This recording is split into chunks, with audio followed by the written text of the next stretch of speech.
তো আজকে chapter 11 translation exposure পড়বো। তো ট্রান্সলেশন মানে কি? কোনো কিছুকে ট্রান্সলেট করা, তাই না? যেরকম আমরা যদি ছোটবেলায় পড়ে থাকি, দেখা গেছে যে ইংলিশকে বাংলাতে ট্রান্সলেট করতাম, বাংলাকে ইংলিশ। তেমনি ভাবে ট্রান্সলেশন এক্সপোজার এখানে কারেন্সি কে বুঝেছে, যে একটা কারেন্সি থেকে আরেকটা কারেন্সিতে ট্রান্সলেট করা বা এক্সচেঞ্জ করা বা কনভার্ট করা। তো এটা কি টাইপের এক্সপোজার নিয়ে কথা বলে? এক কারেন্সি থেকে আরেক কারেন্সিতে ট্রান্সলেট করলে বা কনভার্ট করলে বা এক্সচেঞ্জ করলে ভ্যালুর যে চেঞ্জ হয়, ইদার চেঞ্জ হতে পারে, সেটা ফেভারেবল পজিশনে থাকলে বা আনফেভারেবল পজিশনে থাকলে লস হতে পারে। So translation exposure, also called accounting exposure, arises because the financial statements of foreign subsidiaries. Foreign subsidiaries হইতেছে যেরকম Coca Cola, US company. Coca Cola কি শুধু ইউএস এই ডিল করে না, কোলা অন্যান্য কান্ট্রিতেও ডিল করে, অন্য কান্ট্রিতেও তারা প্রোডাক্ট সাপ্লাই দেয়। এই যে অন্যান্য কান্ট্রিতে যে প্রোডাক্ট সাপ্লাই দিতেছে, অন্যান্য কান্ট্রিতে Coca Cola as a foreign subsidiaries হিসেবে আছে। সো কোকা কোলা যেন অন্যান্য কান্ট্রিতে কোক সাপ্লাই দেয়, ওখানে অফকোর্স বিজনেস করতেছে, তার মানে ওখানে ফাইন্যান্সিয়াল স্টেটমেন্ট হয়। বাংলাদেশে বাংলাদেশি টাকায় ফাইন্যান্সিয়াল স্টেটমেন্ট, সিঙ্গাপুরে সিঙ্গাপুরিয়ান ডলারে ফাইন্যান্সিয়াল স্টেটমেন্ট, আফ্রিকায় আফ্রিকান কারেন্সিতে ফাইন্যান্সিয়াল স্টেটমেন্ট, মালয়েশিয়ার রিঙ্গিতে ফাইন্যান্সিয়াল স্টেটমেন্ট। কিন্তু কোকা কোলার মেইন বা মাদার ইয়াটা হইতেছে, হাব হইতেছে ইউএসএ। তো অফকোর্স সব ফাইন্যান্সিয়াল স্টেটমেন্ট আবার ইউএসএ তে ব্যাক করে। সো ফাইন্যান্সিয়াল স্টেটমেন্ট যখন ইউএসএ তে ব্যাক করে, তখন কোকা কোলার ফাইনাল একটা ফাইন্যান্সিয়াল স্টেটমেন্ট বানায়, যেটা সব দেশে সব কান্ট্রিতে যে স্টেটমেন্ট গুলো আছে ওইটাকে ট্রান্সলেট করে আনে নিজের কারেন্সিতে। নিজের কারেন্সি ট্রান্সলেট করার পর নিজের যে কমন একটা ফাইন্যান্সিয়াল স্টেটমেন্ট বানায়, সেটাকে বলে consolidated financial statement. So consolidated financial স্টেটমেন্টটা কোকা কোলা শুধু নিজের দেশ না, বাকি বাইরের যত ফরেন কান্ট্রিতে এই বিজনেস করে সবগুলোর কম্বিনেশন করে ট্রান্সলেশন করে নিজের কারেন্সিতে কনভার্ট করে যে ফাইনাল যে স্টেটমেন্টটা বানায়, ফাইন্যান্সিয়াল স্টেটমেন্টটা বানায়, সেটা হচ্ছে কনসলিডেটেড ফাইন্যান্সিয়াল স্টেটমেন্ট।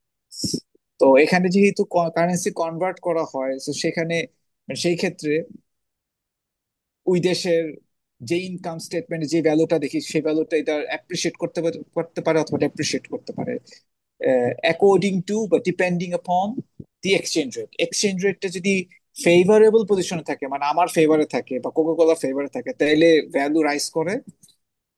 আর যদি আনফেভারেবল থাকে তাহলে ভ্যালু কমে যায়। তো এই যে এক্সচেঞ্জ রেটের সাথে যে এক্সপোজ হয়ে গেল ফাইন্যান্সিয়াল স্টেটমেন্ট গুলা, এই এক্সপোজারটাকে বলা হয় ট্রান্সলেশন এক্সপোজার। যেহেতু আমরা অ্যাকাউন্টিং করে এই স্টেটমেন্ট গুলা বানাই, সো এটা আরেকটা নাম হইতেছে অ্যাকাউন্টিং এক্সপোজার। আচ্ছা, translation exposure is the potential for an increase or decrease in the parents network. Parents মানে প্যারেন্ট কোম্পানি, যেমন কোকা যেটা ইসে আছে, ইউএসএ আছে। And reported net income caused by a change in exchange rate since the last translation. So আগের বছরের চেয়ে পরের বছর তোমার চেঞ্জ দেখা যায়, সেমও থাকতে পারে অথবা চেঞ্জও দেখা যায়।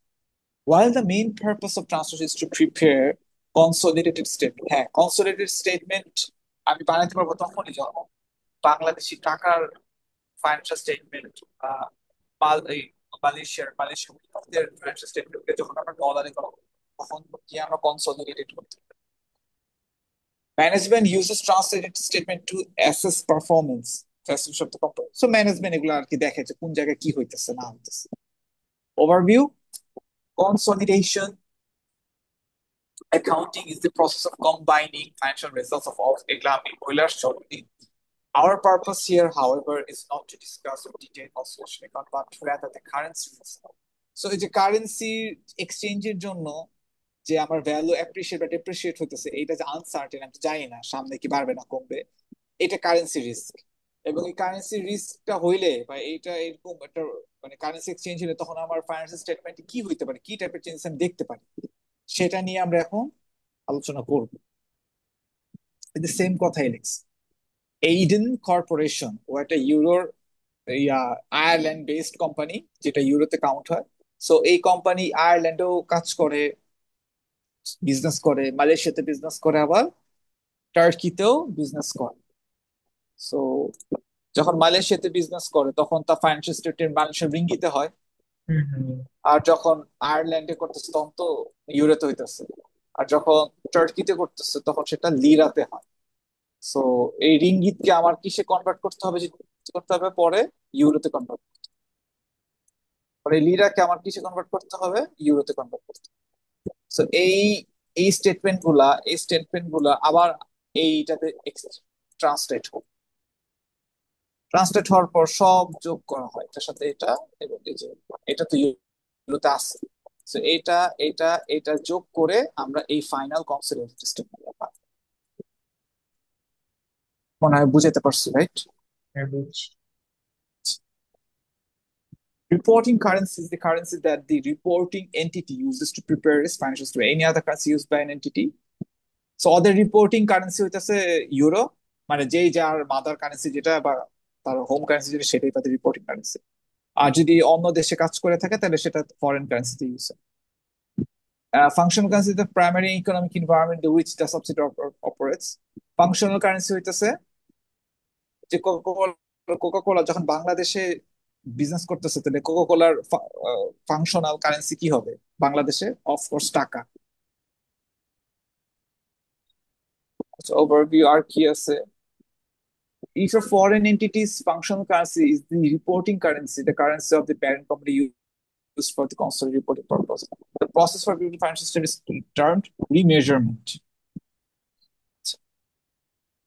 If a foreign entity's financial statements are maintained in a functional currency and the functional currency is different from the reporting currency of the parent company, then the process for preparation of the financial statement is termed translation, which is change করতে হইতেছে, যেমন translation. Any changes arising from translation are termed as cumulative translation adjustment. এইটা আমরা যখন math করতে যাব তখন ভালো আইডিয়া হবে, এখন এই জাস্ট এখানে কথাবার্তা বললে ঠিক মতো বুঝবো না। ম্যাথে এটা ডিরেক্ট অ্যাপ্লিকেশন আছে। সো ট্রান্সলেশনের দুইটা বেসিক মেথড আছে, একটা আছে কারেন্ট রেট মেথড, একটা আছে টেম্পোরাল মেথড। দুইটা মেথডে, আহ, হ্যাঁ, হ্যাঁ বলো। এটা ম্যাথস ইম্পর্টেন্ট আছে, হ্যাঁ হ্যাঁ, কারেন্ট রেটটা। এটা ম্যাথে আমরা দেখবো, এবং দুই মেথডে কিছু জিনিস, কিছু প্রসিডিওর ফলো করতে হবে, এটা একটু মনে রাখতে হবে। মনে রাখতে হবে মানে আমি শর্টকাট শিখাই দিব, মুখস্থ যেন না করা লাগে, so আমি শর্টকাট শিখাই দিব কিভাবে মনে রাখতে হয়। আচ্ছা, ট্রান্সলেশন মেথড ফার্স্ট হচ্ছে কারেন্ট মেথড। কারেন্ট মেথড হইতেছে is the most prevalent in the world today. So current মেথডে অ্যাসেটস এন্ড লায়াবিলিটি, ব্যালেন্স শিটে আমরা অ্যাসেটস এন্ড লায়াবিলিটি পাই, আর translated at the current rate of exchange. So current যে spot rate দেওয়া থাকবে ওইটাতেই সাথে সাথে এক্সচেঞ্জ করে ফেলতে হবে, মানে অন্য কোনো কিছু হিসাব নিকাশ নাই অ্যাসেটস লায়াবিলিটি গুলো। Income statement item are translated at the exchange rate on the dates they were recorded or an appropriately weighted average rate of the period. Income statement item গুলা ইদার যখন ঘটনা ঘটছে তখন তখন যে এক্সচেঞ্জ রেট ছিল সেটাতে কনভার্ট করতে হবে, অথবা তুমি হয়তো বা তোমার ট্র্যাক রাখো নাই, যখন ঘটনাটা ঘটছিল তখন তুমি ট্র্যাক রাখো নাই, তো মনে করো 4-5 দিন পরে তুমি এক্সচেঞ্জ রেটটা কনভার্ট করবা বা এক্সচেঞ্জ রেট দিয়ে তুমি টাকাটা পাবা। তো তখন তুমি ট্র্যাক না রাখলে যখন তুমি এক্সাক্টলি কেমনে জানবা, So তুমি কি করবা, যে কয়দিন প্যাস মানে যে কয়দিন তোমার চলে গেছে, প্যাস্ট হইছে, ওই কয়দিনের এক্সচেঞ্জ রেটের ওয়েটেড অ্যাভারেজ নিয়ে নিবে। আচ্ছা, dividends are translated at the rate in effect of the date of payment, যেদিন পেমেন্ট হবে ওই দিনের এক্সচেঞ্জ রেটটাই আমি ডিভিডেন্ডকে ট্রান্সলেট করবো। ইকুইটি আইটেম, ইকুইটি আইটেম সবসময় মনে রাখবা হিস্টোরিক্যাল রেটে হয়। এটা কি স্যার? এটা আমরা যখন ম্যাথ করবো তখন তখন আমি বুঝাই দিব। Common stock, the paid in capital, হ্যাঁ এগুলো হচ্ছে সব equity item. Gains or losses caused by translation adjustments are not included in the calculation of consolidated net income. So consolidated net income এই গেইন লস এগুলো include করা হয় না, বরঞ্চ এই যে গেইন লস যে আমার হয় ট্রান্সলেশনের জন্য, rather translation gains or loss are reported separately and accumulated in the separate equity reserve account. Balance শিটের ইকুইটি রিজার্ভ অ্যাকাউন্টে ওগুলাকে জমা করা হয় with a title cumulative translation adjustment. এটা আমরা ম্যাথ যখন করব তখনই দেখবো এই জিনিসগুলো, এখন হয়তো বা মাথায় খেলতেছে। The biggest advantage of the current rate method is that the gain or loss on translation does not pass through the income statement, but goes directly to a reserve account. So আমরা যখন current রেটে করব, current রেটে যখন আমরা translation এক্সপোজারের জন্য বা ট্রান্সলেশনের জন্য আহ যেই গেইন অর লস পাবো, সেটা সেটা ডাইরেক্টলি রিজার্ভ অ্যাকাউন্টে ঢুকে যায়, সেটা ইনকাম স্টেটমেন্টের ভিতর দিয়ে যায় না। Reducing variable of reported earning, so earning যা তাই থাকে, চেঞ্জ হয় না। Under the temporal method, specific assets, so কিছু কিছু অ্যাসেট গুলাকে আমরা ট্রান্সলেট করব, হ্যাঁ, এক্সচেঞ্জ রেটে consist with the timing of the Times creation, কিছু কিছু। সো টেম্পোরাল মেথডে কিছু অ্যাসেটকে স্পেসিফাই করি, কিন্তু কারেন্ট মেথডে আমরা ওগুলা করি না, একদম ধইরা বাইদা সব করে ফেলি। সেটা ম্যাথ করার সময় আবারও বলতেছি, ম্যাথ করার সময় আবার এক্সপ্লেন করা হবে, আবার বলা হবে, বলে দিতেছি। This method assumes that a number of individual line item assets such as inventory and net particular are restated regularly to reflect the market value. So এই কথাটা আমরা মিনিং এখন বুঝবো না, এটা আমরা ম্যাথে গিয়ে আবার এক্সপ্লেন করব, তখন মানে ম্যাথ আমরা অ্যাপ্লিকেশন যখন দেবো তখনই বুঝতে পারবো। Gains or losses resulting from remeasurement are carried directly to the current consolidated income and not to the equity reserve. So temporal method এ যদি আমরা কোনো গেইন বা লস পাই, সেটা ডিরেক্টলি কই যায়, কনসোলিডেটেড আর্নিং এ যায় বা নেট ইনকামে ঢুকে যায়, সেটা আবার ইকুইটি রিজার্ভে যায় না, ওখানে যায় না। সো কারেন্ট মেথডে ডিরেক্ট রিজার্ভ অ্যাকাউন্টে ঢুকে, হয়ে গেল কারেন্ট, কারেন্ট মেথড।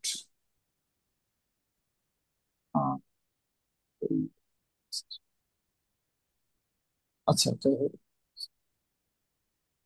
আহ এই আগের জিনিসটাই আবার সেম রিপিট করছে। আচ্ছা, এগুলা সব আমরা ম্যাথ যখন করব তখন আমি এক্সপ্লেন করবো, কারণ এগুলা বললে বুঝবা না।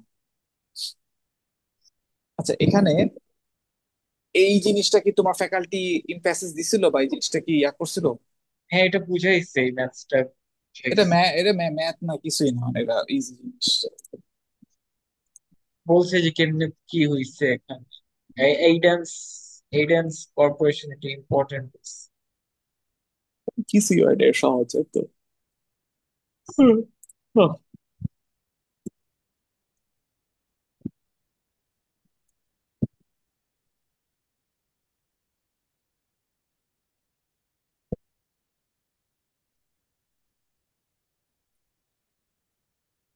দেখতে পারতেছি, দেখা যায় তো। হ্যাঁ হ্যাঁ, দেখা যাচ্ছে।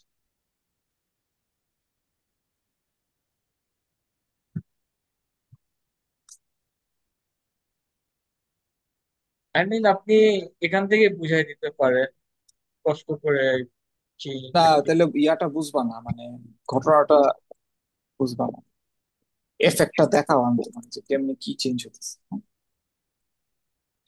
মালয়েশিয়াতে সেলস, এটা সেলস ফিগার, হ্যাঁ, সেলস ফিগার, সেলস মানে বেচা কেনা বা রেভিনিউ, রাইট? সেলস তো বুঝি। হ্যাঁ হ্যাঁ।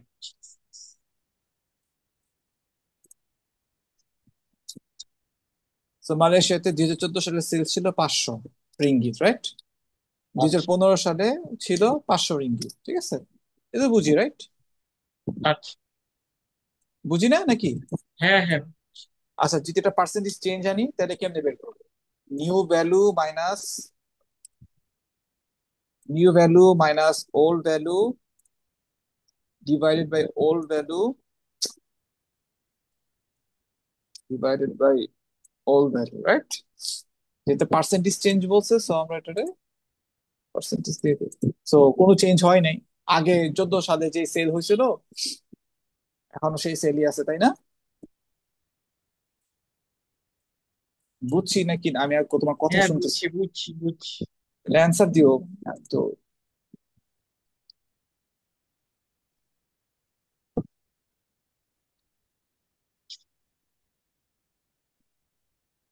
এখন মনে করো এক্সচেঞ্জ রেট, মানে ট্রান্সলেশন করব।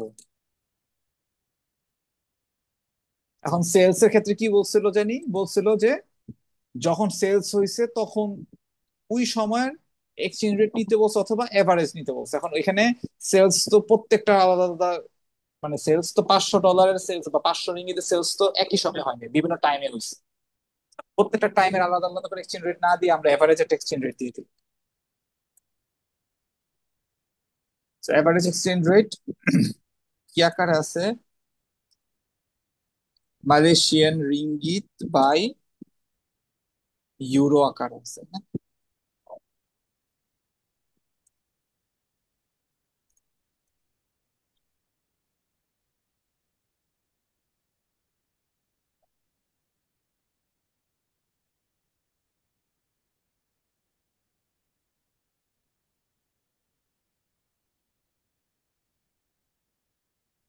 তো 2014 সালে কত ছিল? 4.68। 15 সালে ছিল 4.5। সো 2014 সালে 4.68 রিঙ্গিত দিলে 1 ইউরো পাওয়া যেত, মানে 1 ইউরোর ভ্যালু হইতেছে 4.68 রিঙ্গিত। আর 15 সালে 1 ইউরোর ভ্যালু হয়েছে 4.59 ringgit. So Malaysian ringgit appreciate করছে আর ইউরো ডেপ্রিসিয়েট করছে। So change new minus old divided by old. So ইউরোর ভ্যালু ফল করছে।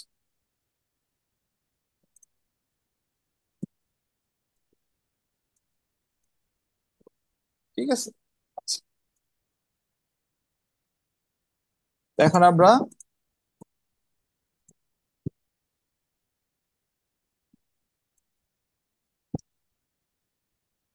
ট্রান্সলেট করি। তো সেলস কে আমরা এখন ট্রান্সলেট করব। কিসে ট্রান্সলেট করব? ইউরো ট্রান্সলেট করব। বুঝছি নাকি? পার্সেন্টেজে ট্রান্সলেট করবেন? হ্যাঁ হ্যাঁ, বুঝি নাই। পার্সেন্টেজে ট্রান্সলেট করবেন? পার্সেন্টেজ কিভাবে ট্রান্সলেট করব? এই সেলস হয়েছে 500, 500 মিলিয়ন মালয়েশিয়ান রিঙ্গিত সেল। আচ্ছা, ইউরোতে ট্রান্সলেট।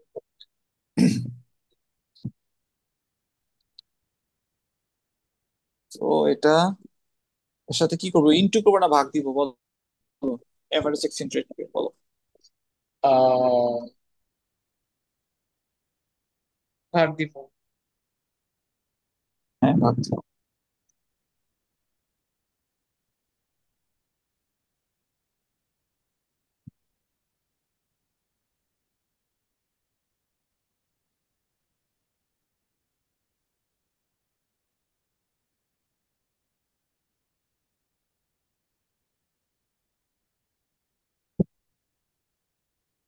তো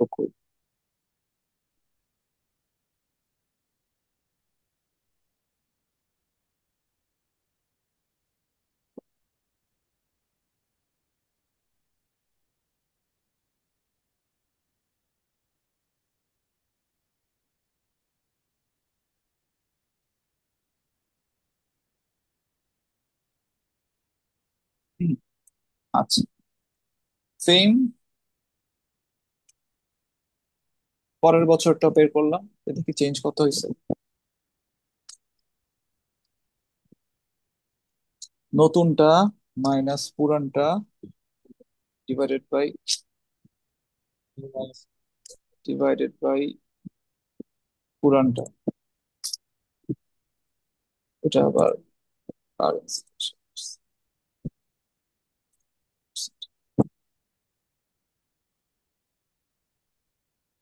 আচ্ছা, এটা সিগনিফিকেন্ট একটা জিনিস দেখা যাচ্ছে।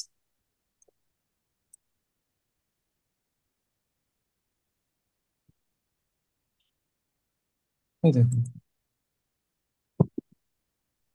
2014-15-তে সেলস 500 মিলিয়ন ছিল মালয়েশিয়াতে, আবার 15-তে 500 মিলিয়ন ছিল, চেঞ্জ হয়নি, রাইট? আচ্ছা। রেভিনিউ সেমই ছিল, 2 বছর একটা টাকা রেভিনিউ চেঞ্জ হয়নি, মানে একই সেম অ্যামাউন্ট রেভিনিউ, কিন্তু এক্সচেঞ্জ রেট 1.92 চেঞ্জ হওয়াতে, চেঞ্জ হওয়াতে যখন আমি ট্রান্সলেশন করছি তখন রেভিনিউ ফিগার 1.96% চেঞ্জ হয়েছে, যদিও ওই দেশে কোনো রেভিনিউ চেঞ্জ হয়নি, বা ট্রান্সলেশনের কারণে আমার ভ্যালু চেঞ্জ হয়েছে।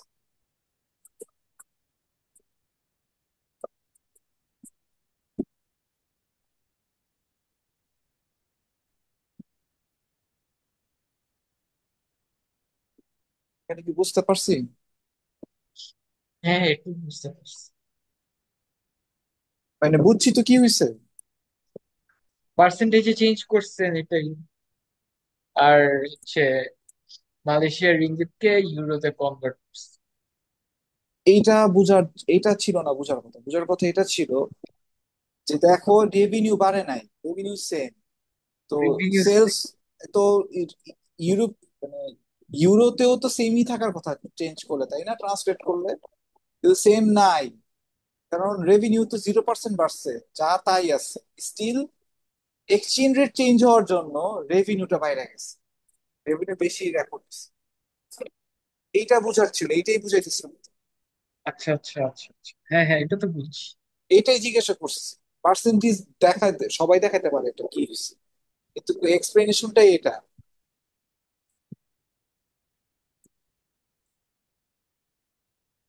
ঠিক তেমনি ভাবে টার্কির ক্ষেত্রে কি হয়েছে, টার্কির ক্ষেত্রে 885 লিরা ছিল,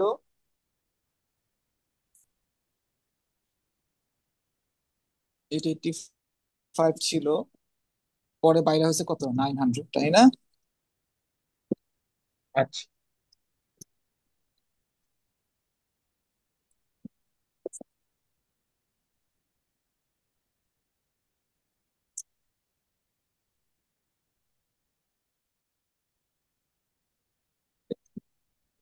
2% বাড়ছে, রেভিনিউ 2% বাড়ছে, তাই না?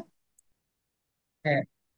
আচ্ছা, এবার দেখি এক্সচেঞ্জ রেট কি হয়েছে, 5.78 ছিল, এখন হচ্ছে 6.28, উইচ মিনস লিরা অনেক উইক হয়েছে, লিরার ভ্যালু ডেপ্রিসিয়েট করছে, ইউরোর ভ্যালু ইনক্রিজ হয়েছে। তার মানে লিরা 8.56% ডেপ্রিসিয়েট করছে, অথবা ইউরো, ইউরোটা 8.56% এপ্রিসিয়েট করছে, কিছুই বলতেছে। হ্যাঁ, এটা হ্যাঁ, এখন, এটা তো দেখলামই।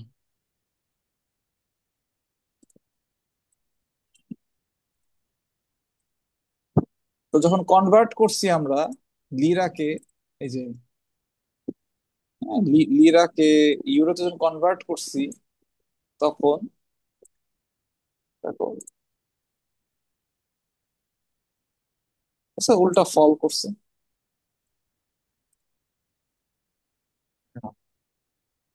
সেলস যদিও বাড়ছে, দেখো সেলস বাড়ছে, সেলস ফিগার 2% ইনক্রিজ করছে, কিন্তু যখন ট্রান্সলেশন করা হয়েছে নিজে, হোম কারেন্সি, তখন সেলস অ্যাকচুয়ালি ফল দেখাইতেছে, -6.4%।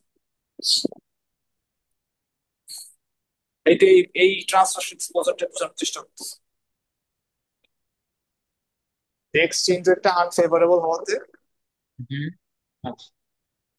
সেলস রেভিনিউ লোকাল কারেন্সিতে ইনক্রিজ করলেও হোম কারেন্সি সেটা ফর্ম করতে হবে। এইটাই এখানে এইটাই এক্সপ্লেন করছে, এই জিনিসটাই এক্সপ্লেন করছে, আচ্ছা, আচ্ছা, এখানেও যা বলছে এখানেও সেম জিনিস বলছে। বুঝতে পারছি। বুঝতে পারছি। হুম। এগুলা আমরা ম্যাথের ভিতরে দেখবো, মানে এগুলো এক্সপ্লেন এখানে করে লাভ নাই, কারণ মানে ঘুরা ফিরা এক্সাম্পল লাগছে, এক্সাম্পল আমরা ম্যাথেই করবো, সেম এগুলা ম্যাথে আমরা পাবো। তো এগুলা এখানে এক্সপ্লেন করে কোনো লাভ নেই, আমরা যখন ম্যাথ করবো এই ম্যাথটাই আমরা আবার করবো। তো ম্যাথে যখন এক্সপ্লেন করবো তখনই মেইন এক্সপ্লেনেশন, এখানে এইগুলা আবার আলাদা করে এক্সপ্লেনেশন করতে হবে। আর তোমার ফ্যাকাল্টি স্লাইডের মধ্যে কেমন এক্সপ্লেন করছে আমিও বুঝিনি, মানে এগুলো এগুলো অ্যাকচুয়ালি হাতে কলমে ম্যাথ করা অবস্থায়, মানে ম্যাথ করতেছি করতেছি কাজ করতেছি করতেছি বলতেছি, তখন কইরা কইরা বুঝাইতে হয়, এমনি এমনি হইলে হয়। জাস্ট এক্সপ্লেন করলাম, বুঝে যাবে না, অ্যাকচুয়ালি হাতে ফ্যাকাল্টি কলমে তো করা অবস্থা। খালি বলে বলে মুখে বলে বলে বুঝায়। মুখে বলে বলে করলে জীবনে বোঝা যায় না। কারণ আমি যখন জিনিসটা প্রিপেয়ার করতেছিলাম তখন আমি দেখছি যে এটা অ্যাকচুয়ালি, এই যে এক্সেল আমি প্রিপেয়ার করছি, এটা এটাও যদি আমি মুখে মুখে বলি না তাও বুঝবা না, এটা আমাকে আবার কইরা পাশের স্লাইড দেখাই কেমনি কি করতেছি, তখন তোমার মাথায় ঢুকবে, তা নাহলে কখনো মাথায় ঢুকবে না। করতেছি কেন করতেছি। আচ্ছা, managing translation exposure, translation exposure processes is to both consolidated. আচ্ছা, এই পার্টটুকু এটা আমরা ম্যাথের পরে করবো, সো আগে ম্যাথটা করে আসি, তারপর তারপর আমরা এই পার্টটুকু করবো, ঠিক আছে? আচ্ছা। ম্যানেজিং ট্রান্সলেশন এক্সপোজার, আমরা আগে ম্যাথটা করে আসি।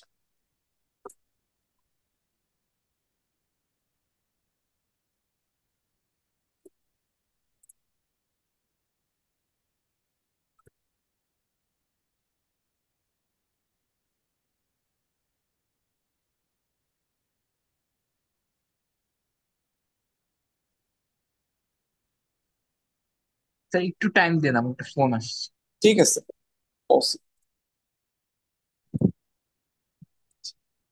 সো ব্যাংকক ইনস্ট্রুমেন্টের যাই বিজনেস আছে না কেন, সেটা তো সব থাই ভাতে রেকর্ডেড, এবং যেটা ইউএস বেস, তো এই থাই ভাতে রেকর্ডেড সব অ্যামাউন্ট গুলার আমাকে ইউএস ডলারে পরবর্তীতে ট্রান্সলেট করতে হবে।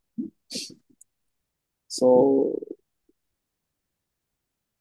বাকি জিনিসগুলো হইতেছে এর, এই Bangkok manufacturers the instruments primarily oil gas industry globally through the commodity price increase of including copper. Its business has begun to grow rapidly. Sales are primarily to multinational companies based on the United States and Europe.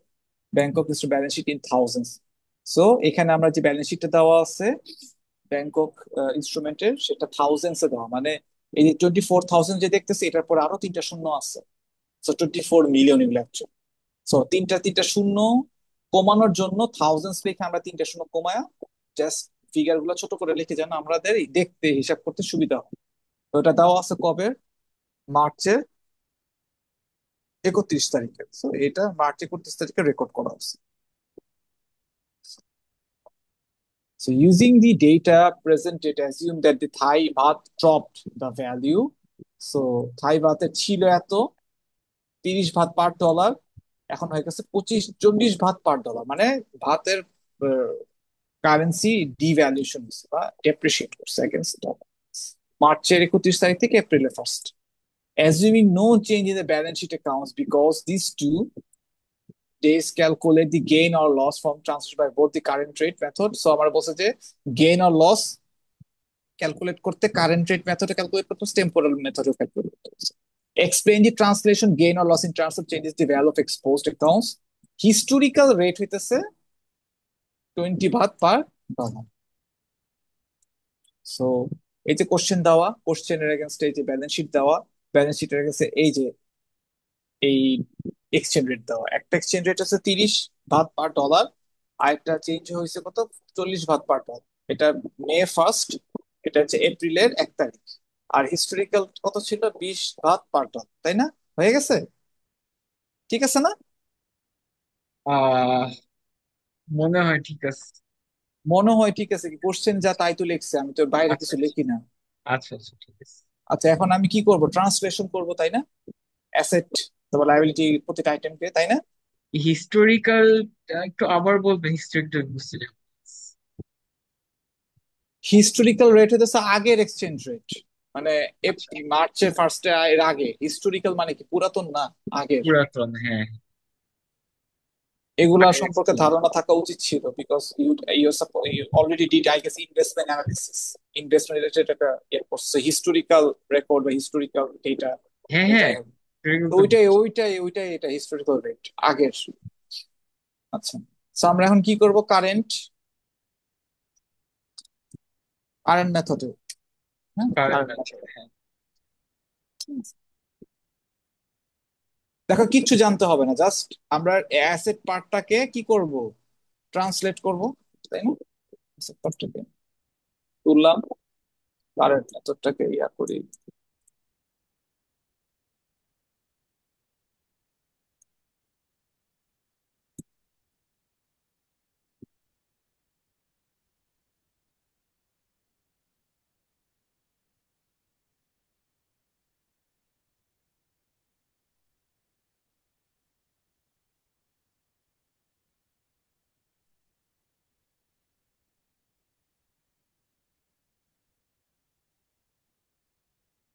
তো current মেথডকে আমরা এখন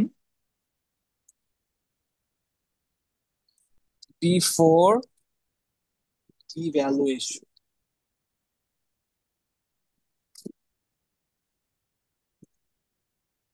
before devaluation, এই যে এই exchange রেটটা দেখো তো, before devaluation, এই এক্সচেঞ্জ রেটটা আফটার ডিভ্যালুয়েশন না? বুঝতে পারতেছি? এই উপরেরটা আফটার ডিভ্যালুয়েশন, নিচেরটা। এই যে হ্যাঁ, এই যে ড্রপড হয়েছে না, এটা হয়েছে তাই না? হ্যাঁ। এই যে এক্সচেঞ্জ রেট, এখানে আমরা এক্সচেঞ্জ রেটটা বসাবো। হুম, আর পরে বসাবো এক্সচেঞ্জ রেটটা যদি আমরা আহ, ভাগ করি তাহলে আমরা পাবো ডলারে, তাই না? সো ট্রান্সলেশন অ্যাকাউন্ট, হ্যাঁ, ট্রান্সলেট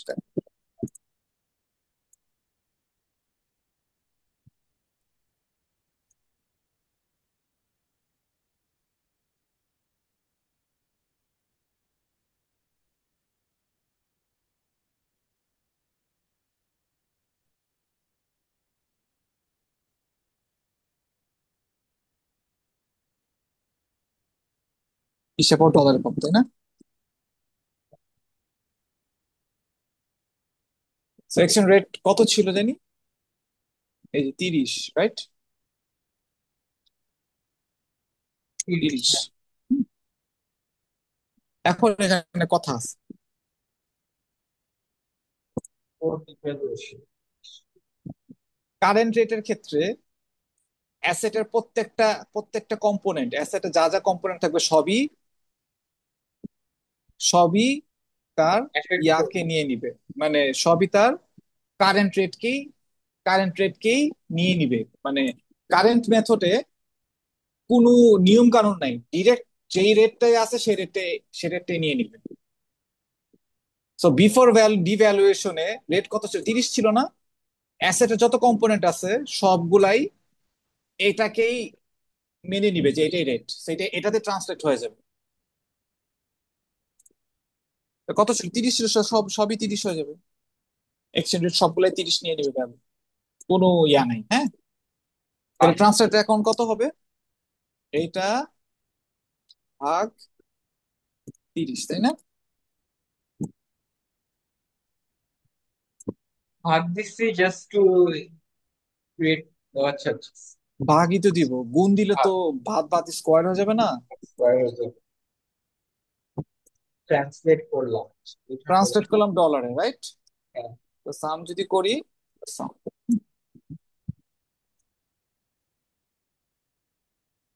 ঠিক আছে, আচ্ছা।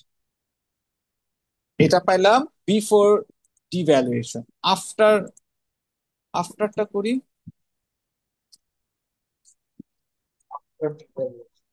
আফটার ডিভ্যালুয়েশন মানে যে 40 হয়ে গেছে সব, তাই না? সব 40 হয়ে গেছে, তাই না? 40। 40 হয়ে গেলে এটা ভাগ 40 হবে।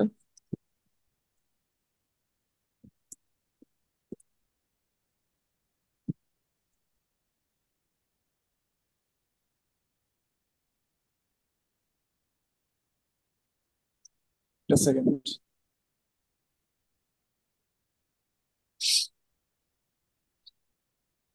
পিসিটা একটু হ্যাং খাইছে। হ্যাং গেছে, কথা কি শুনতে পাচ্ছ? হ্যাঁ, শোনা যাচ্ছে। পিসি কি লড়তেছে, মানে স্ক্রিন কি লড়তেছে নাকি? না, স্ক্রিন নেই। পিসি একটু হ্যাং খাইছে, so আমরা একটু ওয়েট করি।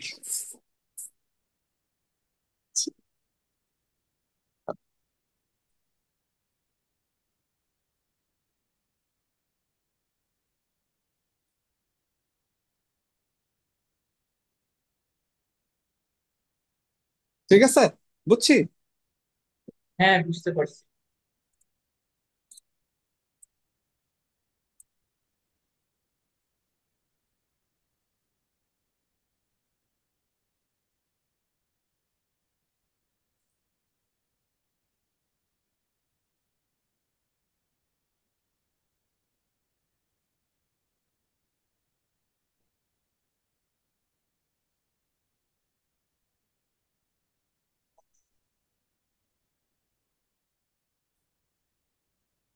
তো কারেন্ট মেথডে অ্যাসেট গুলার আমি বিফোর ডিভ্যালুয়েশন আফটার ডিভ্যালুয়েশন যে রেটে থাকুক না কেন সেই রেটে আমরা ট্রান্সলেট করে ফেলি। সহজ। ওকে।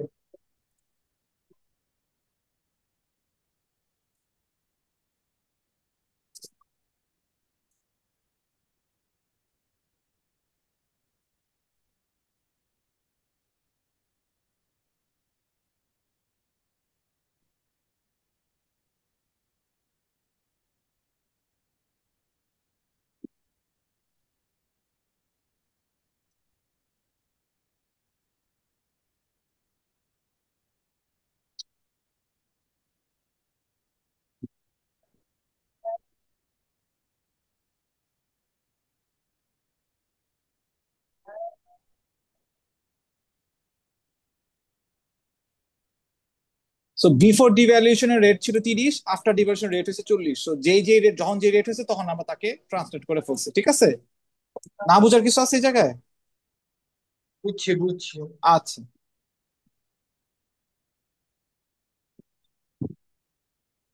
এবার আসি লায়াবিলিটি পার্ট। ঠিক আছে, অ্যাসেট পার্ট হচ্ছে লায়াবিলিটি।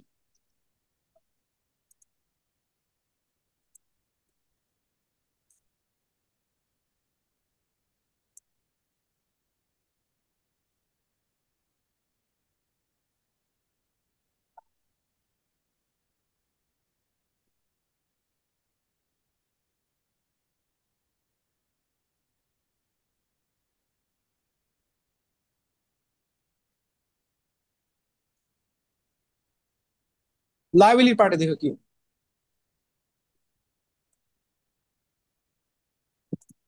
হ্যাঁ, বুঝি নাই।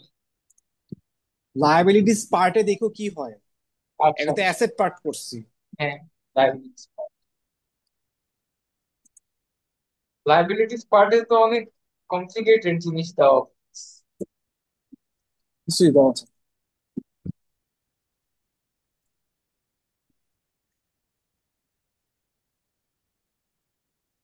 হ্যাঁ। লায়াবিলিটিস পার্টে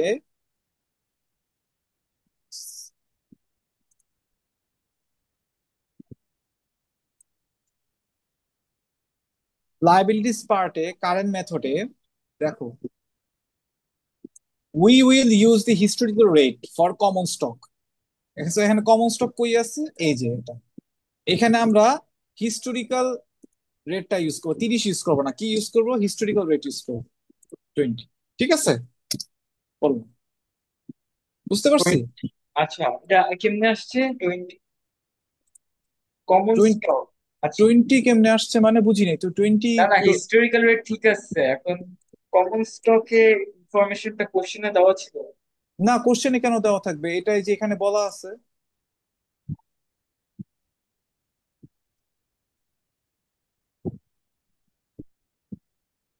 এই যে কারেন্ট রেট মেথডে all items translated pre and post rate common stock আর ইকুইটি রেটে যা যা সব হিস্ট্রি রেটে হবে ও কারেন্সি। আচ্ছা আচ্ছা আচ্ছা, এটা একটু কপি পেস্ট করে ওখানে পেস্ট করে দিবে। এইটাই তো এখানে লিখে দিচ্ছি। আচ্ছা আচ্ছা। আবার এখানেও বলছে, তারপরে যে এখানেও বলছে, এই যে, এই যে দেখো, ইকুইটি আইটেম সব হিস্টোরিক্যাল রেটে, এগুলো সবই আমি ওখানে লিখে দিচ্ছি যেন মানে কষ্ট না হয়। লিখেই দিছি আমি সব কিছু। হ্যাঁ, বুঝতে উইকি পারছি। Items also historical rate. এতটুকু বুঝতে পারছি। হ্যাঁ হ্যাঁ, একটু বুঝতে পারছি। আচ্ছা, এরপর রিটেন আর্নিংস এর কি হবে এটা আমরা জানি না। এটার জন্য এখন ম্যাথ করতে হবে।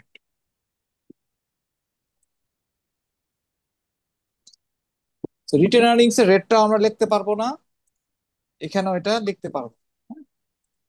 রিটেন আর্নিংস এর কি হবে আমরা জানি না, এটা বের কিন্তু করতে হবে। এটা বের করতে হবে। কিন্তু এটা বের করার জন্য আমাকে লাইবিলিটি পার্টে টোটাল ভ্যালুকে ধরতে হবে এই অ্যাসেটের টোটাল ভ্যালুর সমান। এটাই ধরতে হবে। আচ্ছা আচ্ছা। সো পুরাটার মধ্যে যদি টোটাল ভ্যালু এত হয় আর বাকিগুলো ভ্যালু যদি আমি জানি, তাহলে এটার ভ্যালু কত হবে? হ্যাঁ, বের করে আমরা সবগুলা প্লাস করে টোটালটা থেকে মাইনাস করে দিই। সো এটা মাইনাস বাকিগুলোর সাম, রাইট? তো 2000। এগুলোর সাম, তাই না?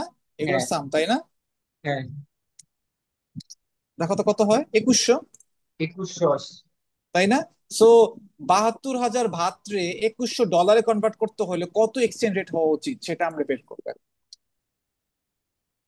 বুঝতে পারছি? 72,000 ভাগ ভাগ 2,100। সো এইটাই মেইন এক্সচেঞ্জ রেট, এইটাই এখানে অ্যাপ্লিকেবল এক্সচেঞ্জ রেট। ভাগ দিছি just find the exchange rate. আচ্ছা, বুঝতে পারছি। এই যে এখানে লিখে দিস, and make the total of L plus ওই same as the asset. So এই এল, এটাই তো এল প্লাস ওই মানে লাইবিলিটি এন্ড ওনার্স ইকুইটি, এটাই তো টোটালটা, তাই না? হুম হুম। এই যে এই টোটালটা, এই যে এখানে কিন্তু দেখো লায়াবিলিটিস এন্ড ওনার্স ইকুইটি মানে নেটওয়ার্ক লেখা, সো এইটাই দেখো লিখে দিস সব part. And then calculate retained earnings. Retained earnings calculate কিভাবে করবো? টোটাল অ্যাসেটে যা পাবো সেটা থেকে কি বাদ দিব? এই তিনটার সাম, এটা sum of accounts payable, bank loans and common stock. Therefore কত কত পাই? এটা 2,100 পাই। 2,100 পাওয়ার পর therefore the rate of retain earnings to translate baht will be 72,000 divided by 2,100 which is 34.39 baht per dollar. ঠিক আছে, পাই গেছি, হুম এতটুকু হুম। বুঝছি। বুঝছি বুঝছি। আচ্ছা, আফটার ভ্যালুয়েশনও একটু কাহিনী আছে। আফটার ভ্যালুয়েশন কাহিনী হইতেছে, আফটার ডিভ্যালুয়েশনে এগুলা 40-40 থাকবে। আর আর কি বলছিলাম, written earning sorry common stock 20 হয়ে যাবে। সো কমন স্টক 20 এখানে হয়েছে। 40 আছে, 20 থাকতে পারবে না, কি হবে 20 হয়ে যাবে, রাইট? 20 হয়েছে। একটা কাজ করি, পুরোটা হলুদ দিকে দিতে হবে। আর এই যে রেটটা আমরা মাত্র কি বের করছি, এটা বের করছিলাম না? হ্যাঁ, 34 34.9। এইটাই রেট হয়েছে। ঠিক আছে, আচ্ছা বুঝতে পারছি। আচ্ছা। কিন্তু এখানে একটা ছোট্ট খেলা আছে। খেলাটা হইতেছে, এখন আমাকে কি বের করতে হবে? কারেন্ট রেটে যেটা বের করতে সেটা হচ্ছে কিউমুলেটিভ ট্রান্সলেশন অ্যাডজাস্টমেন্ট বের করতে হবে। এটা ঠিক টোটালের উপরে বের করতে হবে। টোটালের উপরে কিভাবে বের করতে হবে দেখতেছি।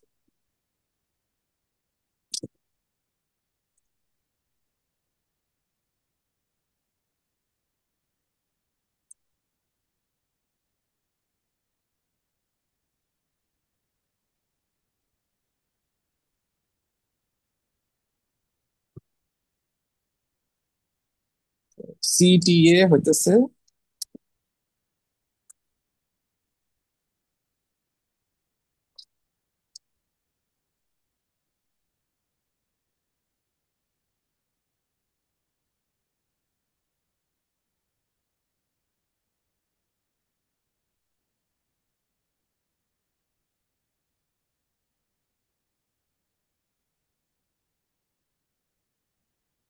এই কিউমুলেটিভ ট্রান্সলেশন অ্যাডজাস্টমেন্ট করতে হলে আমাকে কি করতে হয় দেখো। We calculate CTA is equals to, কেমনে করি? টোটাল অ্যাসেট, এই যে টোটাল অ্যাসেট বা এই যে টোটাল অ্যাসেট, হ্যাঁ টোটাল অ্যাসেট মাইনাস সাম করব কি, এইগুলার সাম নিব। সাম নিলে যেটা পাই সেটাই হইতেছে এখানে মাইনাস করে দিই। অ্যাকচুয়ালি মাইনাস করে দেওয়া না, বিষয়টা এরকম। এটা সমান সমান আগের আগের যে অ্যাসেট, ওই যে উপরের যে অ্যাসেট সেটাকে নিলাম, মাইনাস করব কি, এই যে এগুলার সাম গুলা, হ্যাঁ, এই আইটেম গুলার সাম গুলার, ঠিক না? 750 মাইনাস পাইছি।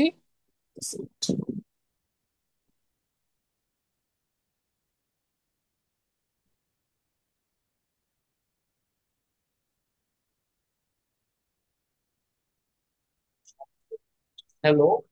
একটা সেকেন্ড।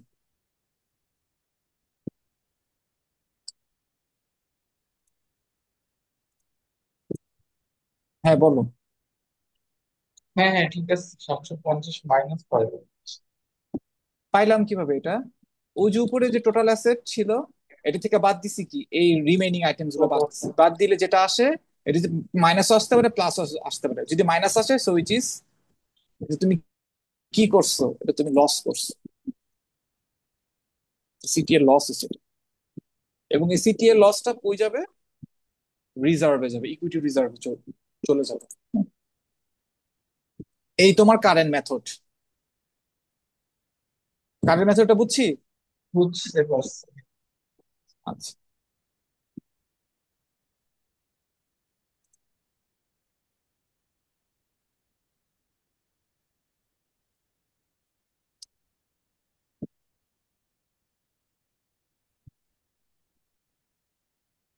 টেম্পোরাল।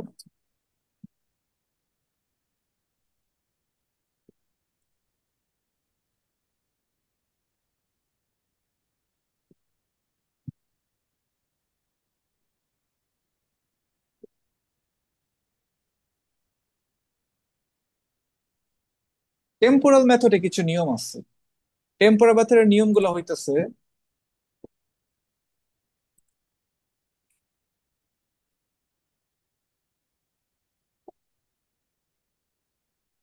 মনিটারি অ্যাসেট যেগুলো আছে, মনিটারি অ্যাসেট বলে টাকা আলা অ্যাসেট, হ্যাঁ, যেরকম ক্যাশ, অ্যাকাউন্টস রিসিভেবল, হ্যাঁ, এই টাইপের অ্যাসেট গুলা, হ্যাঁ, এগুলা সব কারেন্ট রেটেই ট্রান্সলেট হবে। তো কারেন্ট রেট যেটা 30, 30, 40, 40, এটা সেম থাকবে। মনিটারি অ্যাসেট গুলা এভাবে ট্রান্সলেট হবে। কিন্তু নন মনিটারি অ্যাসেট যেগুলো আছে, যেরকম নেট প্ল্যান্ট, এই যে ফিক্স অ্যাসেট, হ্যাঁ, এই যে ফিক্স অ্যাসেট, এগুলা, এই যে এই আইটেম গুলা, ফিক্স অ্যাসেট আইটেম গুলা, সেগুলা হিস্টোরিক্যাল রেটে ট্রান্সলেট হবে। সো এগুলা 20 হবে, 30 হবে না। 20, 20। ইনভেন্টরিটা সেম থাকবে। ইনভেন্টরির কথা আমি এখনো বলিনি। আচ্ছা। আচ্ছা, ইনভেন্টরি, ইনভেন্টরির ক্ষেত্রে, ইনভেন্টরি ক্ষেত্রে যদি কোশ্চেনে বলা থাকে ইনভেন্টরি হিস্টোরিক্যাল রেটে যাবে, তখন আমরা ইনভেন্টরিকে হিস্টোরিক্যাল রেটে $20 বা 20 রেট, এক্সচেঞ্জ রেটে নিয়ে যাব। আর যদি ইনভেন্টরি সম্পর্কে কোনো কিছু বলা না থাকে, if nothing mention, then consider it was recently acquired. So inventory সম্পর্কে যদি কোনো কিছু বলা না থাকে, তাহলে ইনভেন্টরি নেচারটাও 30, মনিটারি 30, অ্যাসেটের 40। মতোই হয়ে যাবে। হ্যাঁ, মনিটারি অ্যাসেটের মতো হয়ে যাবে। আচ্ছা আচ্ছা। বুঝতে পারছি। হ্যাঁ।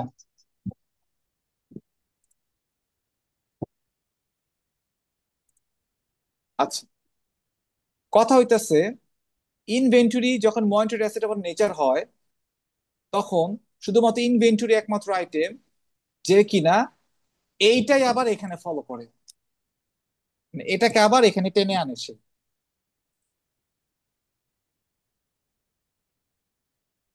আহ, একটা সেকেন্ড, হ্যাঁ, আমার একটা ফোন আসছে। আচ্ছা, এটা বুঝতে পারছি। সো টেম্পোরাল মেথডে মনিটারি অ্যাসেটস গুলা তার রেসপেক্টিভ রেটেই ট্রান্সলেট হয়। সো মনিটারি অ্যাসেট গুলো কি কি, ক্যাশ আর অ্যাকাউন্টস রিসিভেবল, আর অন্যান্য যদি কোনো ব্যাংক নোট বা কিছু থাকে, এগুলা অ্যাসেটস গুলা। আর নন অ্যাসেট বা সরি নন মনিটারি অ্যাসেট মানে ফিক্সড অ্যাসেট গুলা, সেগুলা হিস্টোরিক্যাল সেই ট্রান্সলেট হয়, হিস্টোরিক্যাল যেই রেট সেই রেটে ট্রান্সলেট হয়। আর ইনভেন্টরির বিষয় যদি বলা না থাকে, যদি যদি বলা থাকে তাহলে হিস্টোরিক্যালে হবে। আর যদি বলা না থাকে তাহলে মনিটারি অ্যাসেট বিফোর ডিভ্যালুয়েশন যে রেটে ছিল, ওই রেটটাই দুইবারই হবে। হ্যাঁ, রেকর্ড আছে। আমি মনে বুঝতে পারছি, রাইট? হ্যাঁ হ্যাঁ। আচ্ছা, এবার আসি লায়াবিলিটিস এর হিসাবটা কিভাবে।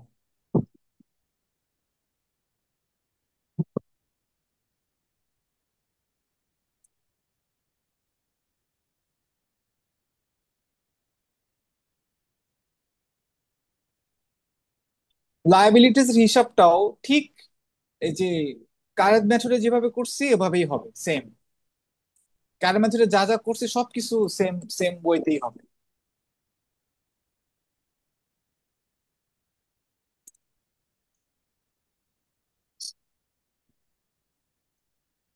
সো কারেন্ট মেথডে আমরা কি করছিলাম, এগুলো সব 30, 30, 40 ছিল। হ্যাঁ। শুধুমাত্র কমন স্টকের ক্ষেত্রে, মুছে দাও।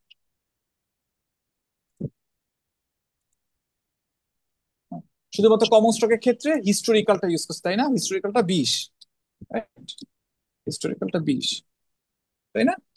আর রিটেন আর্নিংস কত হবে, সেটা ইকুয়ালস টু হবে ওই যে টোটাল অ্যাসেট আগে যেটা পাইছি সেটা মাইনাস সাম করব, আহা, মাইনাস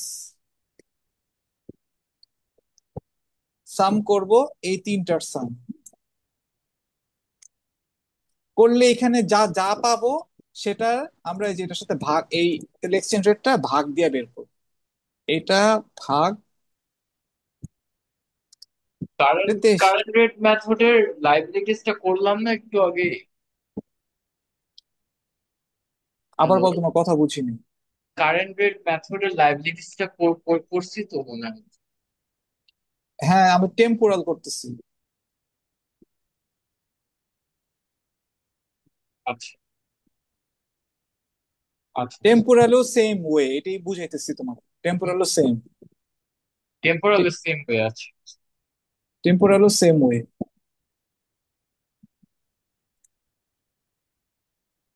ঠিক তেমনি ভাবে এটাও, ঠিক তেমনি ভাবে এটাও এই রেটটাই নিবে, নিয়ে এখানে যে ভ্যালুটা বসবে সেটা হইতেছে,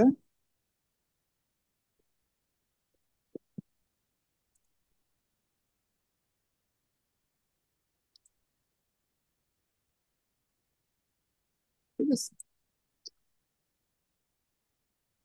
কিন্তু এইখানে এই ঘরে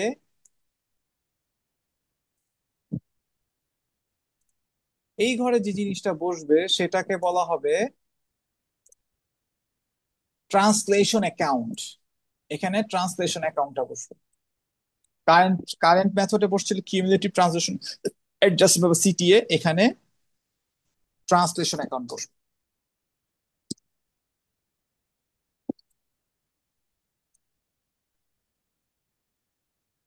তো ট্রান্সলেশন অ্যাকাউন্ট বের করবো কিভাবে? ওই যে অ্যাসেট মাইনাস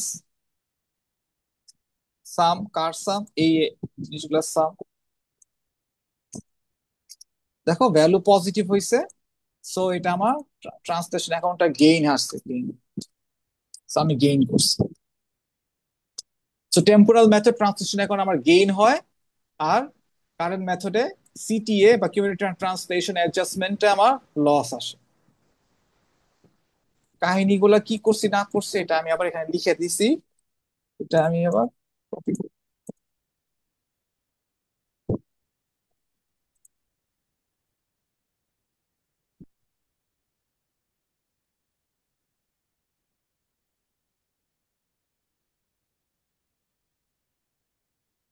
দাম পরে আবার শুনি, দেখো।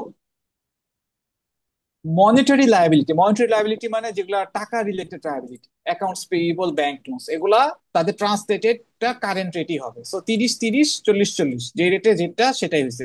বিফোর ভ্যালুয়েশনে 30 ছিল, আফটার ভ্যালুয়েশনে 40 হয়েছে। সো এই রেটেই তারা চেঞ্জ হয়েছে বা ট্রান্সলেট হয়েছে। ইকুইটিতে কমন স্টক গুলা ডিরেক্ট হিস্টোরিক্যাল রেটে চেঞ্জ হয়েছে, হিস্টোরিক্যাল রেটে কমন স্টকটা ট্রান্সলেট হয়েছে। আচ্ছা, নন মনিটারি লায়াবিলিটি কি আছে এখানে নাই। সো নন মনিটারি লায়াবিলিটি থাকলে সেটা হিস্টোরিক্যাল রেটে হবে, সেখানে নাই যেহেতু সেহেতু আমাদের কিছু করার নাই। বিফোর ডিভ্যালুয়েশনের ক্ষেত্রে যেই প্রসেসটা করে আসছি সেম প্রসেস আমরা কারেন্ট মেথডে করে আসছি। সো কারেন্ট মেথডে আর টেম্পোরাল মেথডে এই রিটেন আর্নিংস এর এই প্রসেস গুলা সব সেম, এই কাহিনীগুলো সবই আগের মতো। শুধুমাত্র কারেন্ট মেথডে আমরা এই জায়গাটা নেগেটিভ পাইছিলাম, যেটা সিটিএ লস হয়েছে, আর এখানে আমরা গেইন করছি, এই ট্রান্সলেশন এখন গেইন করছি। এটাই ছিল দুইটার মধ্যে পার্থক্য, এবং এটাই অ্যান্সার চাইছিল লাস্টে, যে explain the translation gain or loss in terms of changing the value exposed accounts. So এই যে current rate, temporal rate, current rate translation gain loss হয়েছে, ওটাতে সিটিএ লস হয়েছে। আচ্ছা, ঠিক আছে, টেম্পোরাল রেটের ইনভেন্টরিতে কি হয়েছে অ্যাসেটের? কি বললা? টেম্পোরাল রেটের অ্যাসেটের ইনভেন্টরিতে কিছু হয়েছে? অ্যাসেট ইনভেন্টরিতে কি হবে? তোমার কোশ্চেনটা বুঝি আহ, নাই। আচ্ছা, ইনভেন্টরিতে কোনো চেঞ্জ আসেনি, বাট আফটার ডিভ্যালুয়েশনে চেঞ্জ আসছে কেমনে? আফটার ডিভ্যালুয়েশনে অ্যাকচুয়ালি চেঞ্জ আসছে এখানে। 30, হ্যাঁ। এটা কেমনে আসছে?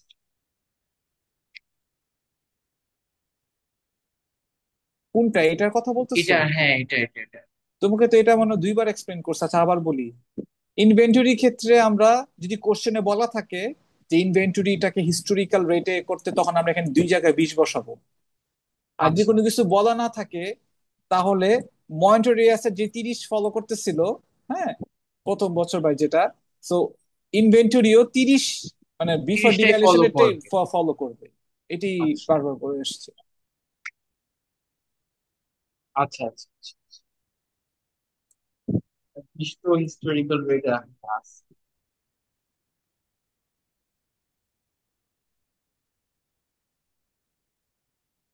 ঠিক আছে। হ্যাঁ ঠিক আছে। সো এখানে যে ম্যাথটা করছে আমি জানি না বুঝবা নাকি বুঝবা না, এটা কোনোভাবে বুঝার ওয়ে নাই। হ্যাঁ। সো রুল অফ থাম কি, কারেন্ট রেটে profit or loss is transfer, so এই যে প্রফিট আর লস যেটা পাইছি কারেন্ট রেটে, এই যে এই এই জিনিসটা, এটা কই ট্রান্সফার হবে? Equity reserve account. So equity reserve অ্যাকাউন্টে ট্রান্সফার, সিকিউরিটি রিজার্ভ অ্যাকাউন্টে এই অ্যামাউন্টটা ট্রান্সফার হয়েছে কারেন্ট রেট।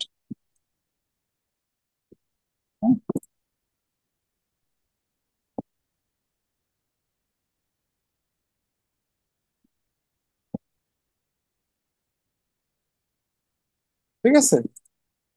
ঠিক আছে। Equity reserve transfer বা টেম্পোরাল মেথডে the profit or loss is directly adjusted to the income statement. এই ট্রান্সলেশন অ্যাকাউন্ট গেইনটা ডিরেক্ট ডিরেক্ট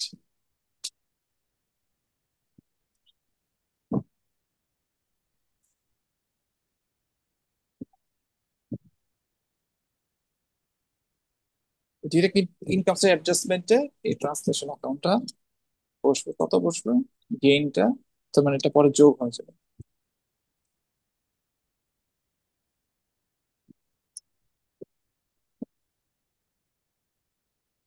টেম্পোরাল মেথড।